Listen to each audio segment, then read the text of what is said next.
कर रहे हैं। भक्तिविनोद ठाकुर जी बोल रहे हैं कि जीव जागो जागो।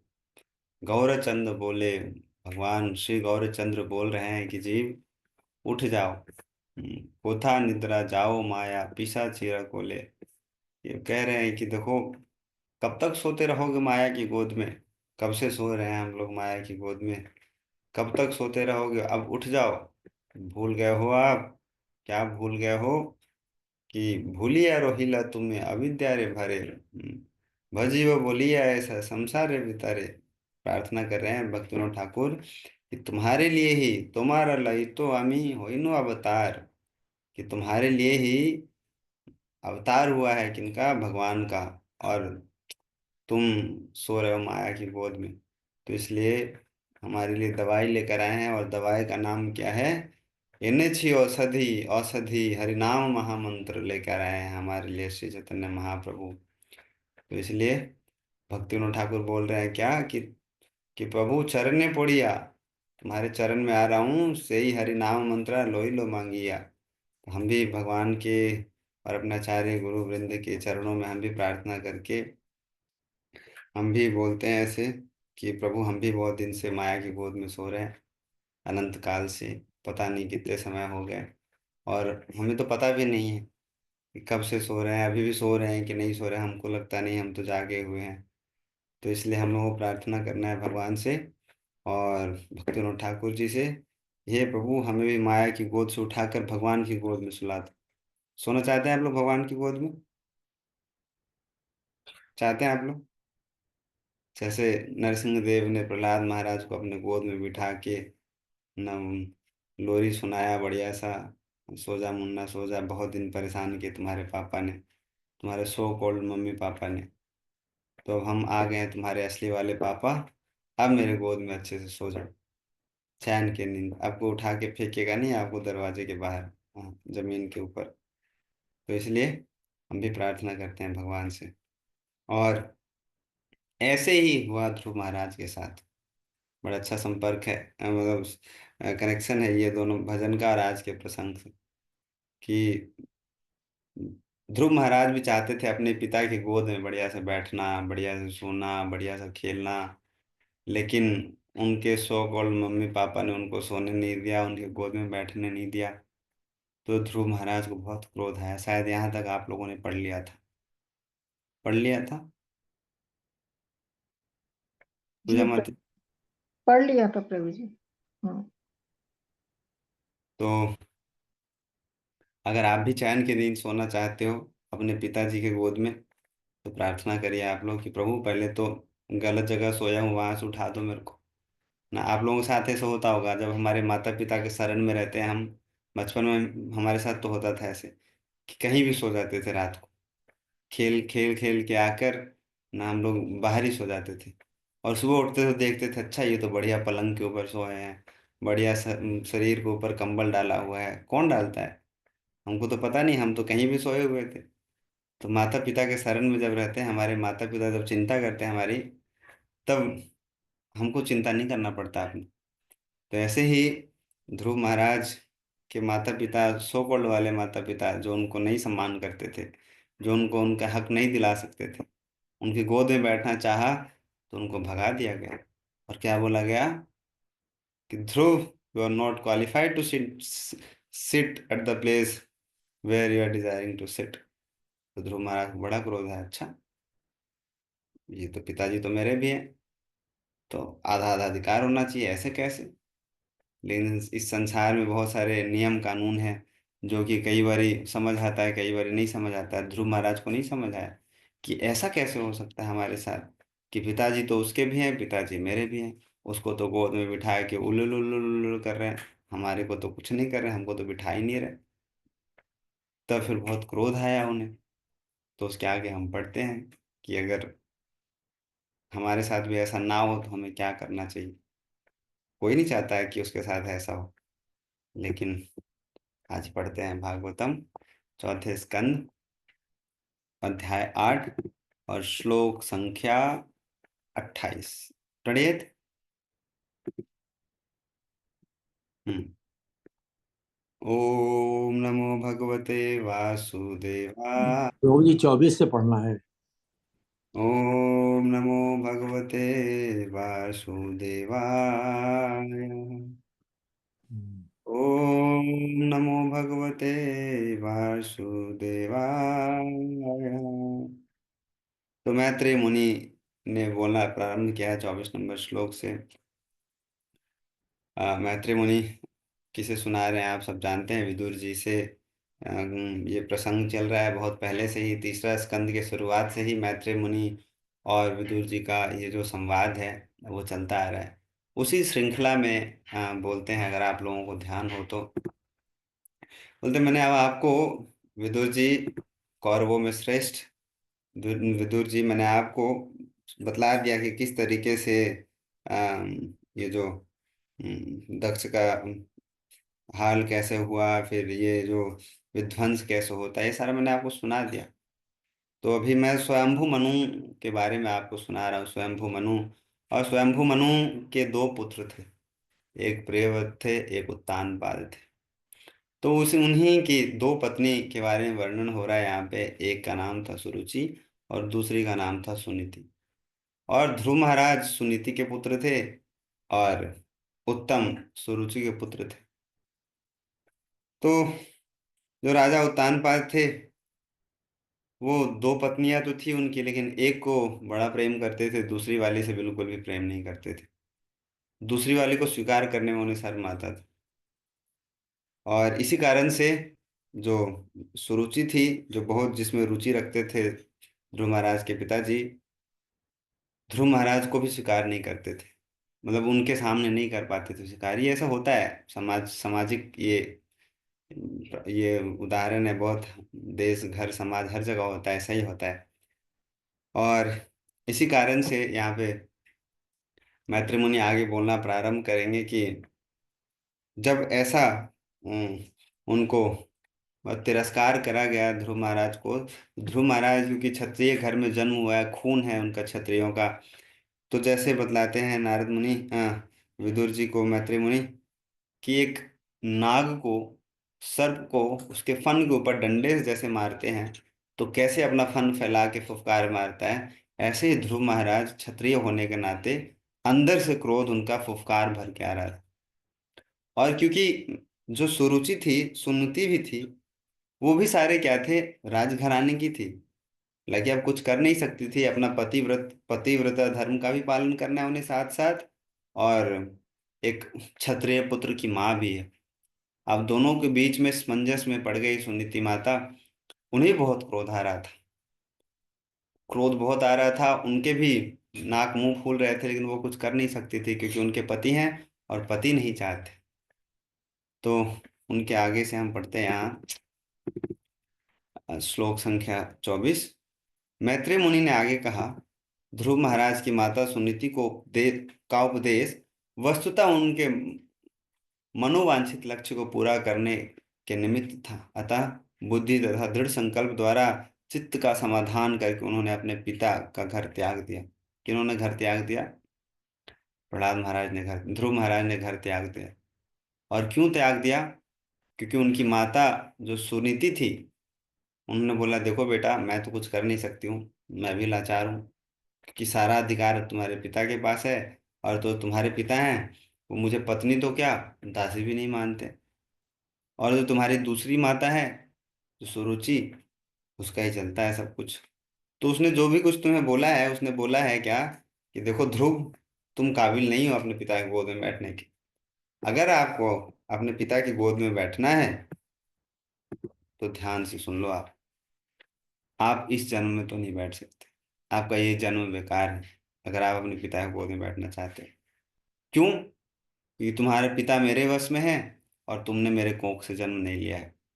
इसीलिए अगर तुम अपने पिता के गोद में बैठना चाहते हो तो मेरे गर्भ से जन्म लो, या तो फिर तुम क्या करो, परम पुरुष जो भगवान है, भगवान जी को प्रसन्न करिए तपस्या करके।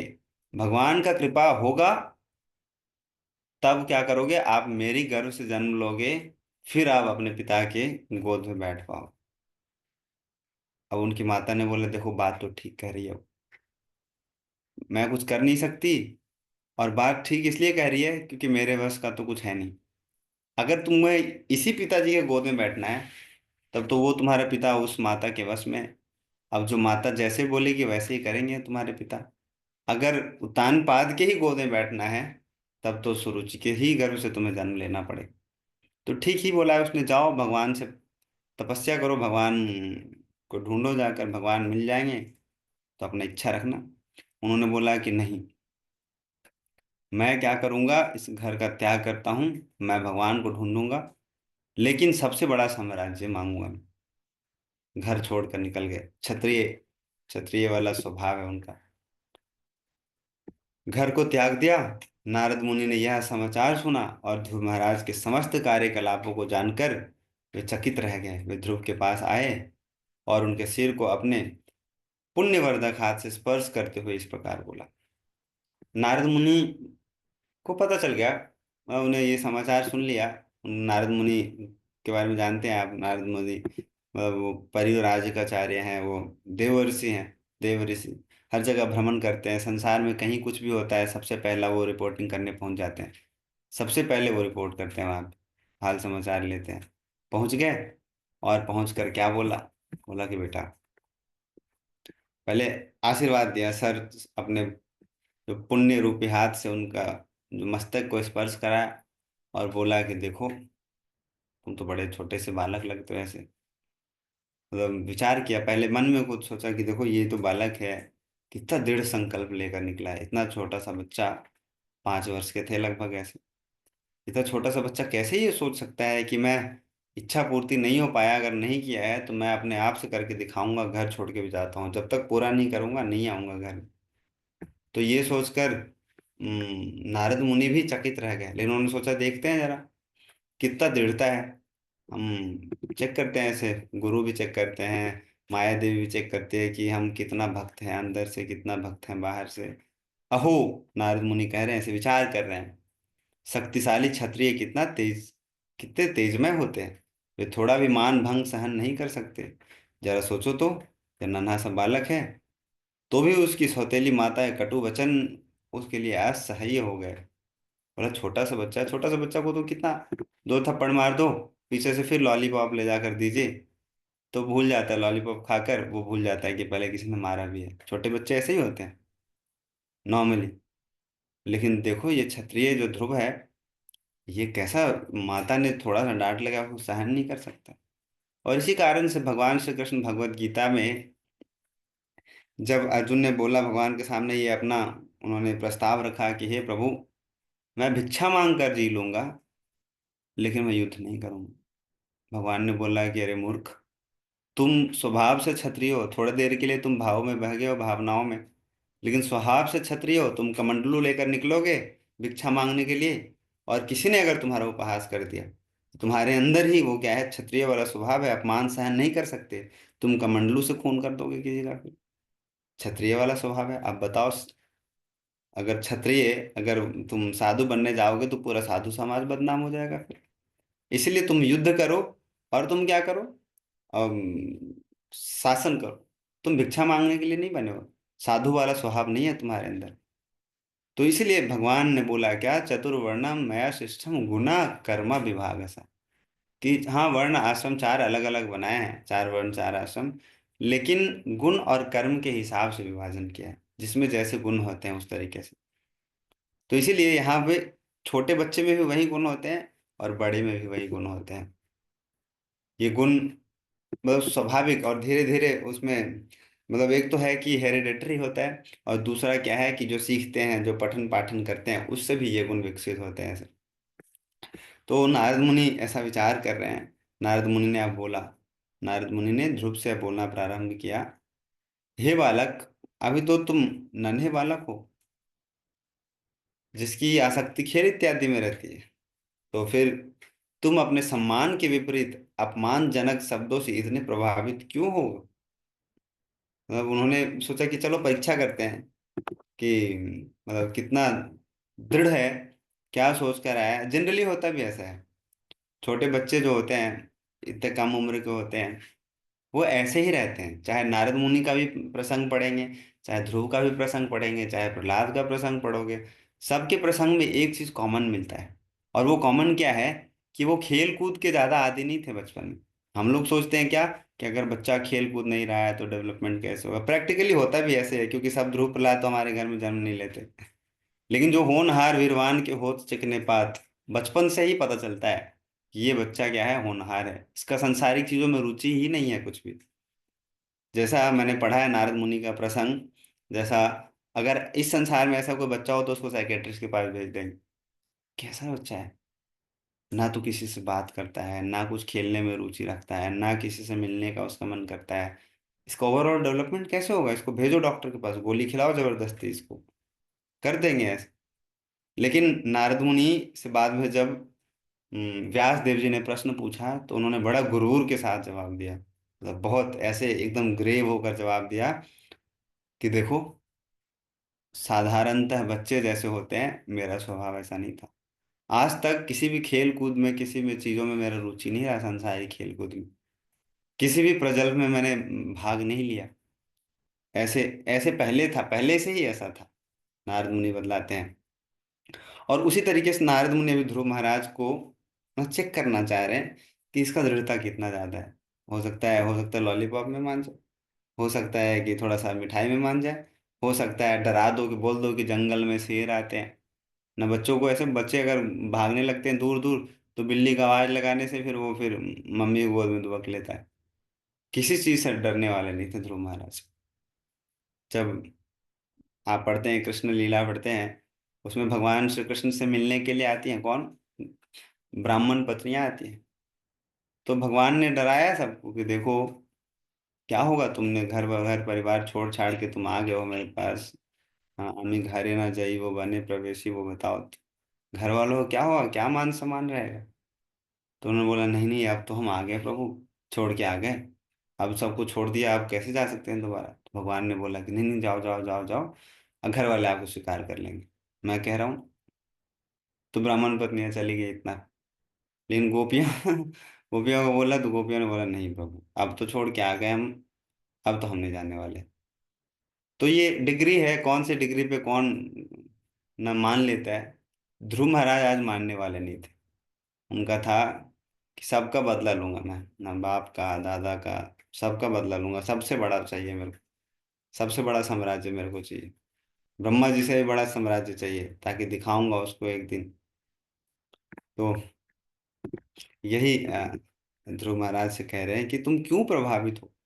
बच्चे बच्चे को क्या फर्क पड़ता है, उसका कौन सा ईगो है, कौन सा उसका सेल्फ रेस्पेक्ट है इतना जो तुम बहुत बहुत ज्यादा हर्ट हो गया? हे ध्रुव, यदि तुम समझते हो कि तुम्हारे आत्मसम्मान को ठेस पहुंची है, तो भी तुम्हें असंतुष्ट होने का कोई कारण नहीं है।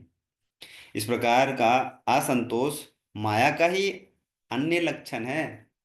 प्रत्येक जीवात्मा अपने पूर्व कर्मों के अनुसार नियंत्रित होता है। अतः सुख तथा दुख भोगने के लिए नाना प्रकार के जीव होते हैं। अब अगर आप ध्यान से देखो तो ध्रुव महाराज को नारद मुनि भगवत गीता सुना रहे हैं। तम तितिक्षव भारता, सहन करो, मान अपमान धूप सर्दी, दिन रात सब सहन करना चाहिए। एक धीर पुरुष को, अगर तुम ये भी मानते हो कि तुम्हारा आत्मसम्मान को ठेस पहुंचाया है, तब भी एक अच्छे सज्जन पुरुष के लिए ये सब, इन सब चीजों से प्रभावित होना ठीक बात नहीं। हाँ, हमारे ही कर्मों का फल होता है, मानना चाहिए। बोलते हैं कि अपने कर्म में दोषे अपने डूबिनु, अपना ही कर्मों का प्रभाव है। तो इसलिए क्या करो, ये स्वीकार कर लीजिए आप कि आपके ही कर्मों का फल है, ये कट जाएगा, तो आपके कर्म फल कट जाए, स्वीकार कर लो। नारद मुनि अभी इस तरीके से समझाने का प्रयास कर रहे हैं।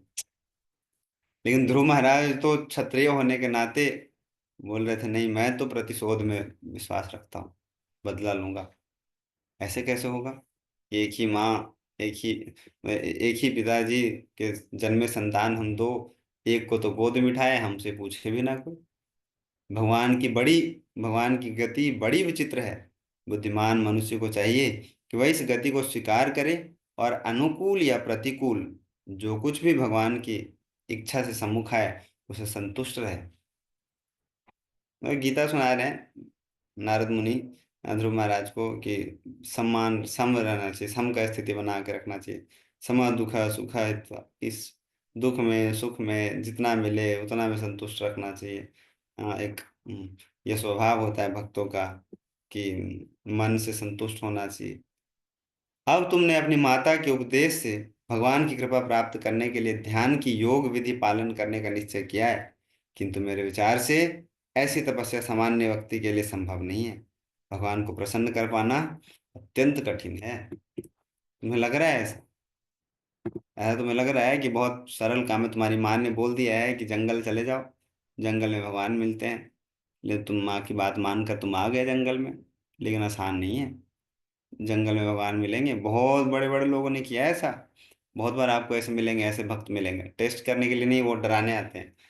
बोलेंगे अच्छा बड़ा माला कर रहा है, अच्छा कितने साल से माला कर रहा है? मंदिर में मिल जाएंगे आपको कई सारे लोग ऐसे। आप बोलोगे प्रभु जी अभी हम लोगों को तो 2.5 साल हो गए हैं, किसी को 1 साल हो गया है, किसी को 1.5 साल हो गया है। अच्छा 1.5 साल हुए हैं, इसमें 30 मार खा मान लो। 15 साल हुआ है, 15 साल, 15 साल से हरे कृष्णा कर रहा हूँ, कुछ ना हुआ। इसलिए अभी बता रहा हूँ, हमारे तो बर्बाद हो गए 15 साल, तुम्हारे अभी 2 ही साल बर्बाद हुए हैं। अभी भी यू टर्न ले लो यहाँ से और अपना समय बचा लो। परीक्षा लेने नहीं आते ये ऐसे ही हुआ एक बार। एक भक्त ने डरा दिया एक भक्त को, बहुत पुराने भक्त ने एक नए भक्त को डरा दिया, और डरा के गुरु महाराज को बोल दिया कि महाराज मैंने आपके एक नए शिष्य को आज डरा दिया है, बोल दिया ऐसे। तो महाराज ने फोन किया, बोला कि अरे एक मेरा पागल शिष्य है जिसने उसने बोला कि आपका दिमाग खराब कर दिया है, तो आप आइए, कोई बात नहीं, आप मिलिए तो मंदिर में भी ऐसे भक्त होते हैं, सोचते हैं कि जरा देखते हैं हम भी नारद मुनि का आधा निभाकर। तो हम लोगों को दृढ़ता तभी पता चलता है, देखो जब सब कुछ अच्छा अच्छा चल रहा है तब नहीं चेक होता है कि हम कितने स्ट्रांग हैं। जब सब कुछ अच्छा अच्छा चल रहा है तो क्या कहाँ चेक होता है कि हमारे में कितना क्षमता है, कितना बल है, सब कुछ अच्छा चल रहा है। अच्छा एक खिलाड़ी और अच्छा एक जो भक्त, तभी पता चलता है कि कौन विपरीत परिस्थिति में कैसे अच्छे अपने आप को संभालता है, तभी पता चलता है। और हमारा क्षमता तभी हम अपना जान सकते हैं जब विपरीत परिस्थिति में कभी पड़ गए, तो वहां से कैसे हम बाहर निकल के आ पाते हैं। और ऐसे ही करना चाहिए, जब सब कुछ अच्छा चल रहा है तो माला कर लेंगे, जब कुछ दिक्कत हो जाता है भक्तों के जीवन में थोड़ा बहुत कुछ कुछ, तो माला छोड़ देते हैं। वो लगता है नहीं नहीं माला से ही ज़्यादा दिक्कत है कुछ, या माला भी करना जरूरी नहीं है, बाकी सारा चीज करना ज्यादा जरूरी है। वे हरे कृष्णा तो बाद में हो जाएगा ऐसे। तो भगवान ऐसे छोटे छोटे टेस्ट डालते हैं हमारे जीवन में, देखते हैं भगवान ये वाला गूगली खेल पाता है कि नहीं है। भक्त तो बन रहा था बड़ा लंबा चौड़ा, बहुत मोटा तिलक लगाकर, मोटा कंठी पहनकर, धोती कुर्ता पट्टा लगाकर, गोपी ड्रेस पहनकर, हरे कृष्णा प्रभु जी दंडवत प्रणाम में बोलता था। लेकिन थोड़ा सा झेल पा रहा है कि नहीं गूगली भगवान खेलते हैं ऐसे। अगर खेल गए तो फिर आपको मिलेगा क्या? आपको मिलेगा आशीर्वाद, आपको मिलेगा कृपा, जैसे नारद मुनि को भी मिलने वाला है। नारद मुनि ने बोल दिया, आगे बढ़ते हैं। देखिए नारद मुनि ने बोला, नारद मुनि क्लैरिटी के साथ आ गए। भगवान के बारे में जब बोला है कि भगवान को प्रसन्न कर पाना आसान नहीं है, बहुत लोगों ने किया है। नाम सुना है आपने? विश्वामित्र मुनि का नाम सुना है? अरे बाबा वो क्या थे, मतलब वो ब्रह्म ऋषि थे, ब्रह्म ऋषि राज ऋषि थे। और वो तपस्या कर रहे थे, 60,000 साल तक तपस्या किया। और क्या क्या, मेनका ने एक बार पायल का घुंघरू बजाया और उनका हरि बोल हो गया। तुम कौन से खेत की मूली हो अभी प्रहलाद, ध्रुव? तुम तो ये 5 वर्ष के हो, तुमको तो कोई अभी लॉलीपॉप ला कर देगा, तुम डगमगा जाओगे तो अच्छे अच्छे चले गए, तुम कौन से खेत की मूली हो? नारद मुनि ने आगे बताया, अनेकानेक जन्मों तक इस विधि का पालन करते हुए तथा भौतिक कलमश से विरक्त रहकर, अपने को निरंतर समाधि में रखकर और विविध प्रकार की तपस्याएं करके अनेक योगी ईश्वर साक्षात्कार के मार्ग का पार नहीं पा सके। कैसे? अनेक जन्मों तक इस विधि का पालन करने का, और तुम तो कह रहे हो कि हमको इसी जन्म में आपको पिताजी से बड़ा साम्राज्य चाहिए। तो संभव नहीं है, अभी भी समय है, चले जाओ, नहीं तो शेर वेर आएगा अभी पीछे से और अपना ब्रेकफास्ट फीस्ट बनाकर चला जाएगा। शेर को अच्छा लगता है नरम नरम मांस वाला जो शरीर है उसको बहुत अच्छा लगता है। इसलिए हे बालक, तुम्हें इसके लिए प्रयत्न नहीं करना चाहिए, इसमें सफलता नहीं मिलने वाली। अच्छा हो कि तुम घर वापस चले जाओ। जब तुम बड़े हो जाओगे तो ईश्वर की कृपा से तुम्हें इन योग कर्मों के लिए अवसर मिलेगा, उस समय तुम यह कार्य पूरा कर। अभी थोड़ा रह लो, अभी बचपन, चले जाओ घर। माता को बोल देना कि अभी जंगल में अभी शेर थे, भगवान तो दिखे नहीं है अभी। मनुष्य को चाहिए कि जीवन की किसी भी अवस्था में, चाहे सुख हो या दुख, जो देवी इच्छा द्वारा प्रदत्त है संतुष्ट रहे। जो मनुष्य इस प्रकार टिका रहता है वह ज्ञान के अंधकार को बहुत सरलता से पार कर लेता है। तो आपको क्या लग रहा है? आप खुद सोचिए, कई बार हम शास्त्र पढ़ लेते हैं ऐसे पढ़ने के लिए, लेकिन विचार नहीं करते हम। सोचते हैं हाँ नारद मुनि कह रहे हैं तो ठीक ही कह रहे हैं, ध्रुव महाराज कह रहे हैं तो ठीक ही कह रहे हैं, लेकिन दोनों को विपरीत बात लग रहा है तो ठीक है, पता नहीं, वो तो अब नारद मुनि हैं, ठीक होगा तभी तो भागवतम में होगा ना, हम क्या कर सकते हैं। ठीक तो है, लेकिन आप खुद सोचो, नारद मुनि गलत कह रहे हैं क्या आप? नारद मुनि जो यूनिवर्सल प्रिंसिपल बतला रहे हैं ध्रुव महाराज को, नारद मुनि सच बात बतला रहे हैं कि जो दैव इच्छा से जो कुछ प्राप्त होता है उसमें संतुष्ट रहना चाहिए। लेकिन अभी जो ध्रुव महाराज का स्थिति है, ध्रुव महाराज अभी बद्ध हैं थोड़े से, ऐसे मतलब बोलना नहीं चाहिए, लेकिन जो अभी हम लोगों को जो दिखाया जा रहा है, जो अभी जिस पास टाइम लीला का भाग है अभी, उसमें ध्रुव महाराज बद्ध हैं। और बद्ध क्या है? बद्ध यह है कि उनको अपने अहंकार का बदला लेना है। और क्षत्रिय होने के नाते, देखो, एक भक्त का स्वभाव, एक ब्राह्मण का स्वभाव और एक क्षत्रिय का स्वभाव अलग अलग होता है। और क्षत्रिय मरने से ज्यादा अपना, क्या बोलते हैं, उसका उसका अपमान किसी ने कर दिया, उससे ज्यादा दुखी होता है। उसको उसको कोई बंदूक दिखा दे यहाँ पे, उसको कोई दुख नहीं होता है। गोली खा जाए यहाँ पे छाती पे, उसको दुख नहीं होता है।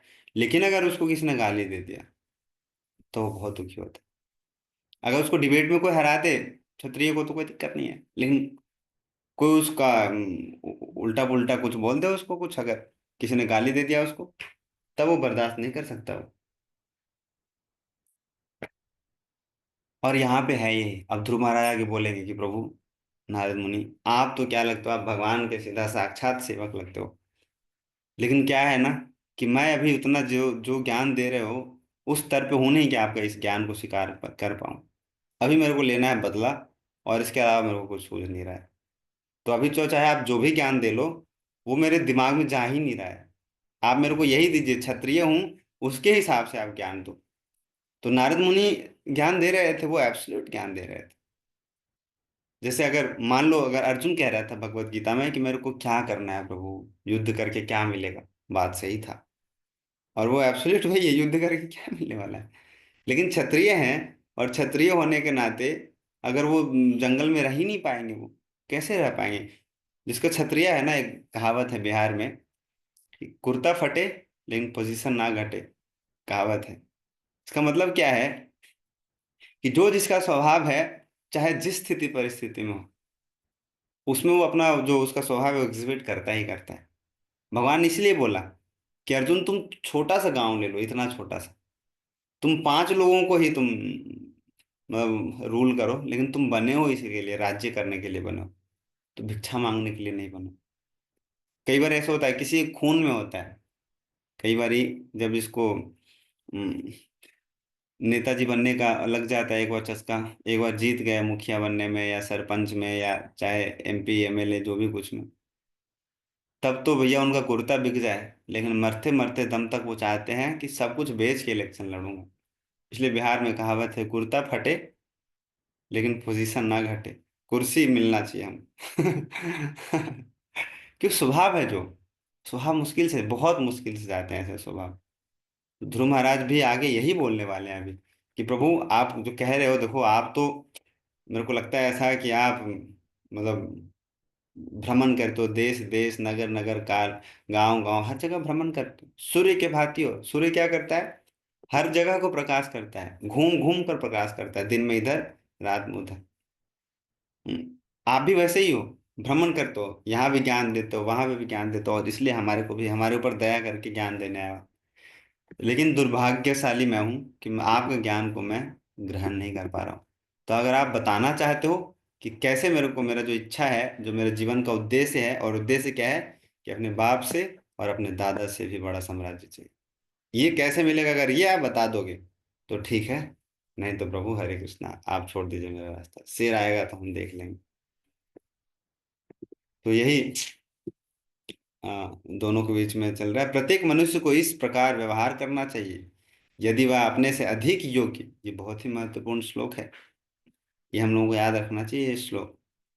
गुण अधिकात मुदम लिप्सेत, कि जिस व्यक्ति में, प्रत्येक मनुष्य को इस प्रकार व्यवहार करना चाहिए कि यदि वह अपने से अधिक योग्य व्यक्ति से मिले, गुण अधिकात मुदम लिप्सेत, तो क्या करना चाहिए, हमको बहुत प्रसन्न होना चाहिए, हमको मानना चाहिए ऐसा बहुत सौभाग्यशाली हूं मैं कि हमारे से बड़ा गुण है इनके अंदर, बहुत ज्ञानी है, हमारे से अच्छे हैं। हमको खुश होना चाहिए कि इनके संग रहकर हम भी कुछ सीख सकते हैं। तो उसे अत्यधिक हर्षित होना चाहिए यदि अपने से कम योग्य व्यक्ति से मिले। गुण अधमात मैत्रीमात, गुण जिसके हमारे से कम है, जिसके अंदर गुण, तो उसके ऊपर क्या करना चाहिए, उसके ऊपर सदैव होना चाहिए। और यदि अपने समान योग्यता वालों से मिले तो उससे मित्रता करनी चाहिए। इस प्रकार मनुष्य बहुत महत्वपूर्ण है। पढ़िए अंतिम वाला जो लाइन है, इस प्रकार मनुष्य को इस भौतिक संसार के त्रिविध ताप कभी भी प्रभावित नहीं कर पाते। जो व्यक्ति इस सिद्धांत के ऊपर अपना जीवन जीता है, वो इस संसार के दुख कष्ट में रहकर भी उसमें से फंसता नहीं। क्या है कि अपने से ज्यादा गुण वाले, अपने से अच्छे भक्त हैं, उनके साथ क्या रखना चाहिए, सम्मान करना चाहिए और बहुत प्रसन्न होना चाहिए उनको देख के।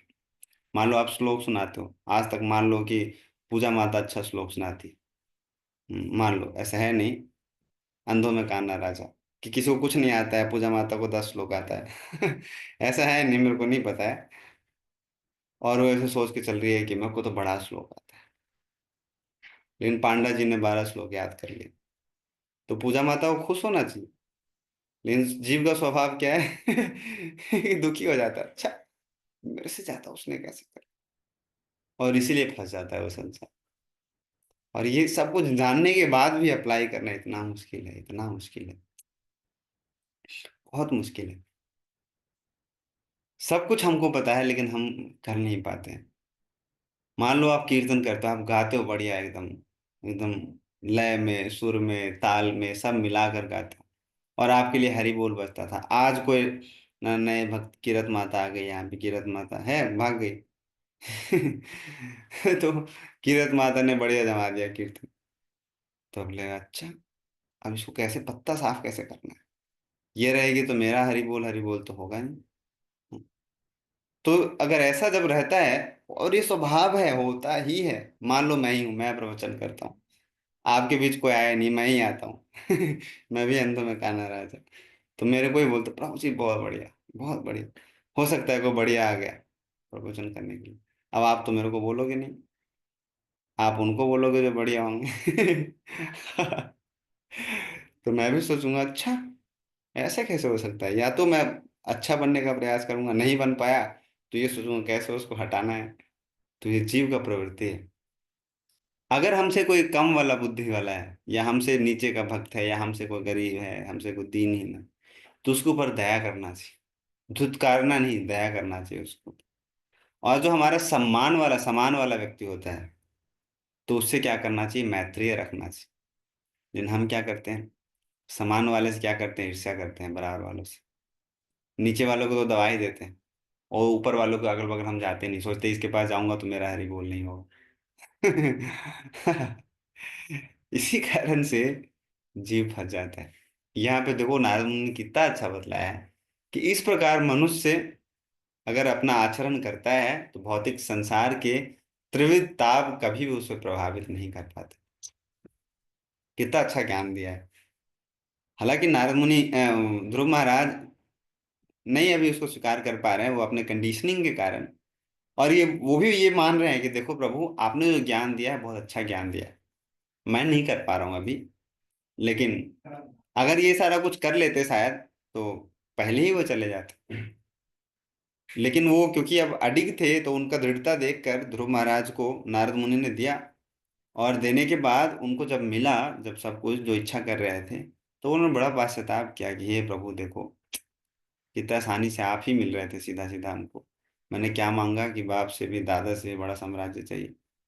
अब बोल रहे प्रभु मेरे को नहीं चाहिए, अब रख लो। प्रभु भगवान ने बोले नहीं नहीं, अब तो मांगा है तुमने, तब तो देना पड़ेगा। अब लो, अब राज्य करो। कितना साल तक? 33,000 वर्ष या 11,000 वर्ष तक ऐसे राज्य किया उन्होंने, 30,000 वर्ष तक शायद। 30,000 वर्ष तक रुकना पड़ा उनको इस संसार में राज्य करने के लिए। नहीं तो हो सकता है पहले चले जाते भगवान के धाम। तो फिर भी स्वीकार कर पा रहे हैं। ध्रुव महाराज कह रहे हैं, देखो अब ध्रुव महाराज बोलना प्रारंभ करेंगे। ध्रुव वाचा, हे नारद जी, आपने मन की शांति प्राप्त करने के लिए कृपा पूर्वक जो भी कहा है, वह ऐसे पुरुष के लिए निश्चय ही अत्यंत शिक्षाप्रद है, जिनका हृदय सुख तथा दुख का भौतिक परिस्थितियों से चलायमान है। लेकिन जहां तक मेरा संबंध है, मैं तो अविद्या से प्रसन्न हूं, और इस प्रकार का दर्शन मेरे हृदय को स्पर्श नहीं कर पाता। स्वीकार कर रहे हैं कि देखो, उनके लिए तो ठीक होता प्रभु, जो भक्त हैं, जो हरे कृष्णा कर रहे थे। अभी तो मैंने हरे कृष्णा शुरू ही नहीं किया है। अभी मेरे मन में तो अभी यही इच्छा रह जाता है, रह रहा है कि कैसे अभी सुरुचि को कैसे बदला लेना है, और उत्तान पाद को कैसे दिखाना है। यही रह गया मेरा तो कृपा करके आप। लेकिन दृढ़ता पूरा था, कपट नहीं था मन में उनके। नहीं तो ऐसा नहीं बोले थे मुंह में राम बगल में छुरी, सब ने बोल रहे थे कि नहीं नहीं प्रभु, हमको तो कुछ नहीं चाहिए, और आप बस। ऐसा नहीं था। मतलब साफ साफ क्लियर अपने हृदय को खोल के बोलते हैं, इसको revealing the heart in confidence बताया उन्होंने। और बताने के बाद जो उनको उपचार बताया, उसको पालन भी किया, वो उसी दृढ़ता के साथ पालन किया। ऐसा नहीं कि फिर बाद में फिर गोली दे गए, बाद में भी उतना ही दृढ़ता के साथ उन्होंने पालन किया।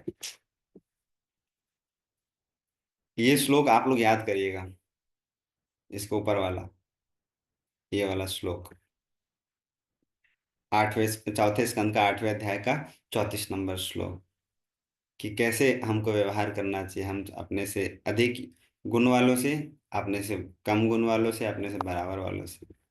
बहुत महत्वपूर्ण श्लोक। अगर उसका पालन करते हैं हम, तो हम दुखी नहीं होंगे हम संसार में। हे भगवान, मैं आपके उपदेशों को ना मानने की दृढ़ता कर रहा हूँ, किंतु मेरा यह दोष नहीं है। यह तो क्षत्रिय कुल में जन्म लेने का कारण है। मेरी विमाता सुरुचि ने मेरे हृदय को अपने कटु वचनों से क्षत विक्षत कर दिया है। अतः आपकी यह महत्वपूर्ण शिक्षा मेरे हृदय में टिक नहीं पा रही। वो बोल रहे हैं कि प्रभु, मेरे से नहीं हो पा रहा है, आप जो बता रहे हो मेरे को समझ नहीं आ रहा। और यही सबसे महत्वपूर्ण है, अपना स्थिति, अपना परिस्थिति को स्वीकार करना सबसे महत्वपूर्ण है। और इसी के ऊपर भगवान का कृपा होता है।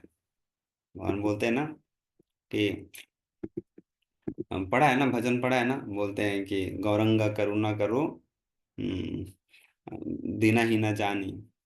गौरांग करुणा करो मेरे ऊपर दीनहीन जानकर। पतिता देखिए, अगर कृपा नहीं करोगे पतित देखकर भी, तो आपका नाम किसने रख दिया, पतित पावन। तो इसलिए भगवान करते हैं कृपा। जो पतित होते हैं, अपने आप को मानते हैं पतित, मानते हैं कि हमारे हम नहीं कर पा रहे हैं ऐसा, कि मेरे में कमी है पूरा पूरा, तो भगवान उसके ऊपर कृपा करते हैं। सीधा नहीं तो टेढ़ा करेंगे, टेढ़ा नहीं तो आड़ा करेंगे, कैसे ना कैसे कृपा करेंगे भगवान। बस एक ही चीज है, दूसरा और कुछ नहीं है, कि हम कैसे अपना स्थिति को स्वीकार करते हैं, पूरा पूरा अपना जिम्मेवारी खुद लेते हैं, दूसरों के ऊपर नहीं छोड़ते हैं। और जो दूसरों के ऊपर तू तू करता रहता है, वो बेचारा फंस जाता है संसार में।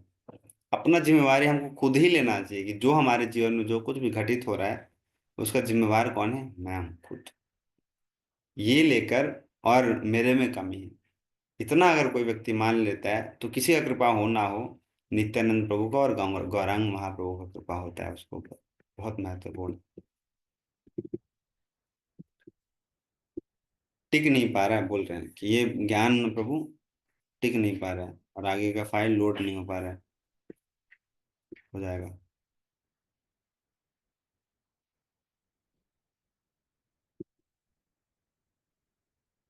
हरि बोल हरि बोल। कितना श्लोक तक पढ़ लिया था हम लोगों ने? 6 तक हो गया प्रभु जी। 36 तक। हम्म। ओके।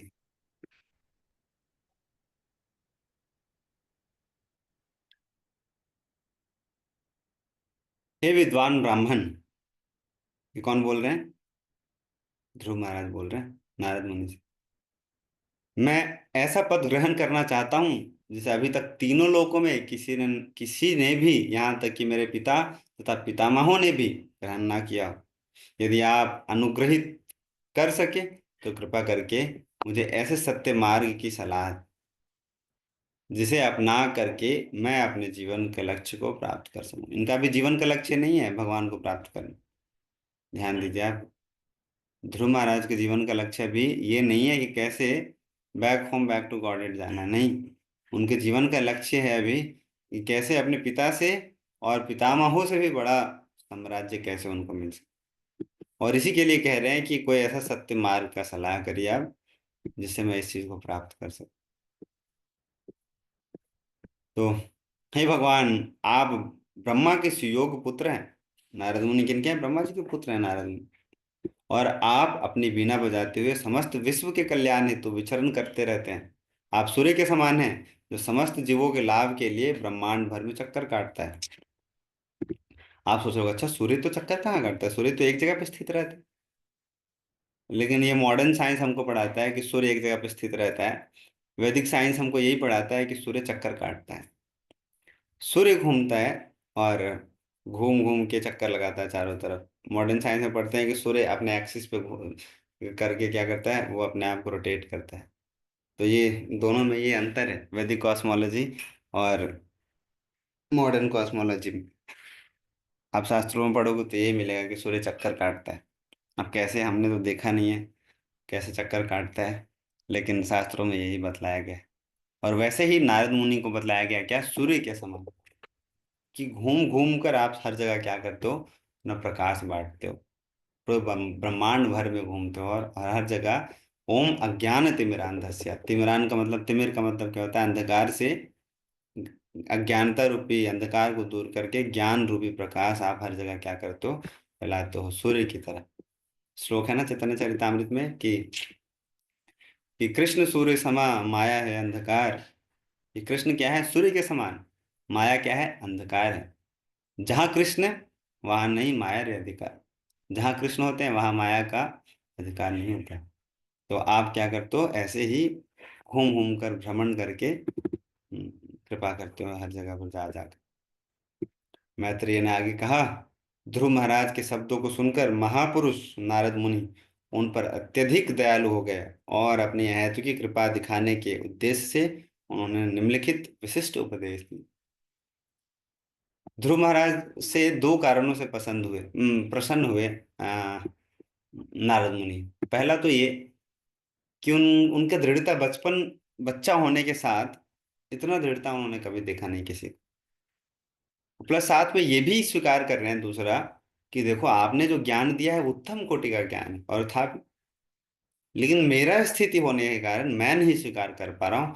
इसलिए जिस स्थिति में हूँ उसी स्थिति में दबाया आप तो मेरे को, कैसे ठीक हो यहाँ से, और वो करके ही ठीक हो पाऊंगा। तो इसलिए नारद मुनि बड़े प्रसन्न हुए उनसे, और प्रसन्न होकर उन्हें क्या किया, आदेश देना शुरू किया कि आप इस तरीके से। नारद मुनि ने ध्रुव महाराज से कहा, तुम्हारी माता सुनीति ने भगवान की भक्ति के पथ का अनुसरण करने के लिए जो उपदेश दिया है वह तुम्हारे लिए सर्वथा अनुकूल है। अतः तुम्हें भगवान की भक्ति में पूर्ण रूप से निमग्न हो जाना चाहिए। आप खुद सोचो, पहले ही बोल सकते थे, पहले ही बोल सकते थे कि जो माता ने तुम्हारे दिया है वो तुम्हारे लिए अनुकूल है, अतः तुम क्या करो, जाओ और भक्ति करने में लग जाओ। अभी मंदिर में आईडीसी हो रहा था, कोर्स हो रहा था, तो अभी उसमें अभी क्लास लेकर आ रहे थे हम लोग। तो उसमें किसी भक्त पूछ रहे थे कि प्रभु जी इतना टाइम क्यों लगता है आईडीसी कराने में या दीक्षा कराने में? पहला दिन ही करा दे, सही बात है, करा सकते हैं, माला ही तो करना है, क्या करना है, 16 माला ही करना है। लेकिन जैसे नारद मुनि ने इतना समय परीक्षा किया कि कर पाएगा नहीं कर पाएगा, बीच में छोड़ेगा नहीं छोड़ेगा, इसलिए दीक्षा भी तुरंत नहीं मिलता है। पहले देखते हैं भाई, 16 माला तो कर तो रहे हो, रेगुलरिटी मेंटेन होता है कि नहीं आपका जीवन में? अगर थोड़ा उतार चढ़ाव आता है तो आप कर पा रहे हो कि नहीं कर पा रहे हो? कर पा रहे हो तब तो ठीक है, नहीं कर पा रहे हो तो थोड़ा और समय लेना चाहिए आप। ऐसा नहीं है, बहुत सारे भक्त बोलते हैं कि प्रभु जी समय नहीं मिल रहा, बहुत बड़ी सेवा में या अपना साधना में बोलते हैं। तो ऐसा कुछ नहीं है कि समय नहीं मिल रहा है, समय है, लेकिन हमारा प्रायोरिटी नहीं सेट हो पा रहा है। यही मानना चाहिए हम लोगों को। कितना भी खराब परिस्थिति होगा, कितना भी, तो अगर इच्छा है मन में तो भगवान पूर्ण करते हैं। चाहे कितना भी खराब स्थिति हो जाए, माला तो अगर करने का इच्छा है, अगर सेवा करने का इच्छा है, तो कैसे भी स्थिति में भक्त भगवान की सेवा कर पाते हैं। आप उदाहरण सुनोगे तो दंग रह जाओगे। बस क्या होना चाहिए? इच्छा शक्ति होना चाहिए हमारे हृदय में कि करना है मेरे को।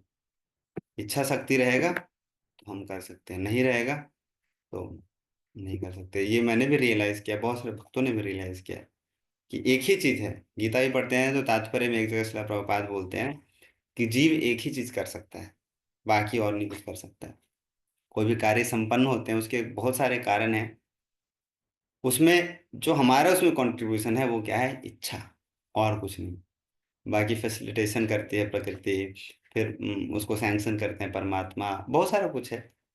हम जो करते हैं वो इच्छा है, और उसमें इच्छा में कितना दृढ़ता है वो हमारे ऊपर है।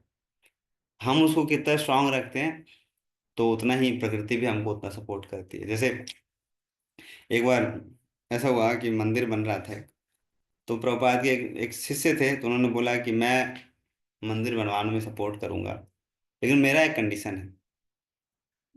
मैं उतना लक्ष्मी दूंगा जितना आप लोग फंड रेज कर पाओगे, उतना मैं दूंगा। आप 50 रुपये जमा करोगे तो 50 रुपये मैं दूंगा, आप 100 जमा करोगे तो 100 मैं दूंगा, अगर आप 200 रुपये जमा करोगे तो मैं 200 दूंगा, अगर आप 1 लाख करते हो तो मैं भी 1 लाख दूंगा। कहने का मतलब क्या है कि जितना तुम प्रयास करोगे उतना मैं भी करूंगा। तो हमारे साथ भी ऐसी है, इच्छा हम इच्छा करते हैं, जितना प्रबल इच्छा होगा भगवान उतना ही करते हैं उसमें सपोर्ट। इसलिए तो बोलते हैं ये अथमाम प्रपद्यंत तामस तथैव भजाम्यहम्, कि जितना आपका शरणागति, आपका जितना दृढ़ता है, जितना शरणागति है, उतना ही मैं भी आदान प्रदान करूंगा। आपको क्या लगता है हम करते हैं, कार्य करते हैं? कार्य नहीं करते हैं। हम नहीं कर पाएंगे कार्य। हम क्या करते हैं? हम इच्छा करते हैं खाली। तो इसीलिए नारद मुनि प्रसन्न हुए, और नारद मुनि ने उनका दृढ़ता को देखते हुए हाँ उनको ये आशीर्वाद दिया कि आपके लिए क्या है, बहुत सुलभ है, आप जाइए और आप कर सकते हो ये कार्य। आपके लिए बहुत सरल होगा, आपकी माता ने जो बोला है आप कर पाओगे अच्छे से, जाओ। और सारा इंस्ट्रक्शन दिया है कि आप कहाँ जाओ, कैसे कैसे करना है। जो व्यक्ति धर्म अर्थ काम तथा मोक्ष इन चारों पुरुषार्थों की कामना करते हैं, उसे चाहिए कि पूर्ण पुरुषोत्तम भगवान की भक्ति में अपने आप को लगाएं, क्योंकि उनके चरण कमलों की पूजा से इन सब की पूर्ति होती है। कैसे? कारणम पाद सेवनम, कि पाद सेवन करते हैं, भगवान के चरण कमलों की सेवा करते हैं, तो उससे ही ये सारा कुछ पूरा होता है। धर्म अर्थ काम मोक्ष सब कुछ पूरा हो जाता है। इसलिए आप लग जाओ, आप बढ़िया से जाइए, तुम्हारा कल्याण हो, तुम्हारा भला हो। आप जाओ, और जो माता ने बोला है योग साधना करने के लिए अच्छे स्थान पे जाओ। स्थान भी बताया, कहाँ जाओ? तुम जमुना के तट पर जाओ, जहाँ पर मधुवन नामक विख्यात जंगल है, और वहीं पर पवित्र हो। वहां जाने से ही मनुष्य वृंदावन वासी भगवान के निकट पहुंच जाता है। मधुबन जानते हैं आप लोग? मथुरा गए हैं आप? मधुबन में कोई आप में से? उस स्थान पे एक जगह है, उसका नाम है ध्रुव टीला। कितने लोग गए हैं आप में से ध्रुव टीला पे? कोई नहीं गए? चलिए अच्छा है, अगली बार आपको लेके जाएंगे ध्रुव टीला। उस स्थान पे उन्होंने क्या किया? पहले बोला शुद्ध हो। साधना करने के लिए, मतलब जो बढ़िया से जो विधि से जो बैठ कर करने के लिए उन्होंने बोला कि आप स्नान करिए जमुना जी में, और पहले क्या करिए? मन को शुद्ध करिए पहले। तो मन को शुद्ध किया उन्होंने। मन शुद्ध करना भजन साधना के लिए बहुत ज्यादा जरूरी है। जब तक मन शुद्ध नहीं होगा तो नहीं हो पाएगा। इसीलिए हम क्या करते हैं, भगवान बोलते हैं हमको कि मन को भी अर्पित करना चाहिए। खाली धन को अर्पित करने से नहीं होगा, मन को भी अर्पित करना चाहिए। ये अलग बात है कि धन को अर्पित करते हैं तो मन भी हमारा जाता है, धन वहां जाता है मन, तो धन भी देना है, लेकिन मन भी देना है। और धन और मन के साथ तन भी देना है भगवान। तभी हमारा क्या होता है? पूर्ण शुद्धि हो जाता है। बोलते हैं कि जिस प्रकार गंगा में स्नान करने से, जल के स्नान करने से क्या होता है, शरीर का शुद्धिकरण होता है। उसी प्रकार धन का दान करने से क्या होता है, हमारा धन का, हमारा संपदा का शुद्धि होता है। उसी प्रकार अपना जो बुद्धि दान करते हैं भगवान को, तो उससे क्या होता है, हमारा मन शुद्ध होता है। तो सब कुछ से भक्ति करना चाहिए हमारे भगवान को, इसीलिए बोलते हैं तन मन और धन बहुत जरूरी है भगवान को अर्पित करना। और पढ़ना है आज।